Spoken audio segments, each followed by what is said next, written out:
Kur njerëzit kanë problem me besimin, kur përhapet politeizmi ose ateizmi, mos prit punë të mira në atë popull. Edhe njëherë këtu t'jemi shumë të vëmendshëm. Nëse në një popull është përhap, është shumu, me shumicë pra njerëzit, ose thonë se nuk besojnë fare, ose besojnë gabimisht. Besojnë idhuj, besojnë planete, besojnë fenomene natyrore, drita, uji, fryma, era, gjana të ngjashme pra, mos u befasoni për dukurit negative që mund të jenë në atë mes në atë popull.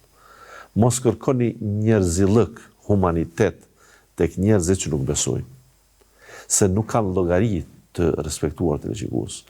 Ajo është matje pasaj, ajo është kalkulim.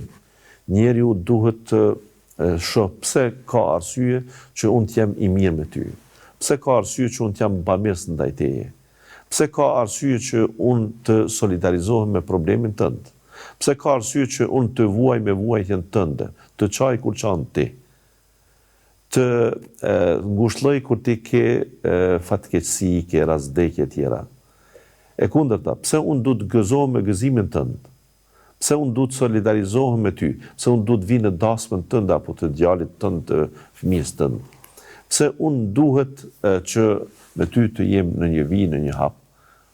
Gjitha këto, pse që po i them unë, du ta kenë një përgjigje. Dikush mund të thotë sepse është turpi është prej fesë. Dikush thotë se ne duhet të veprojmë kështu me njëri tjetrin. Kjo se ne duhet të veprojmë me njëri tjetrin, kush të tha, cilin ligj të urdhëroj, me cilin ligj, në cilin vend urdhërohet që ne të shkojmë në dasmë me dikujt.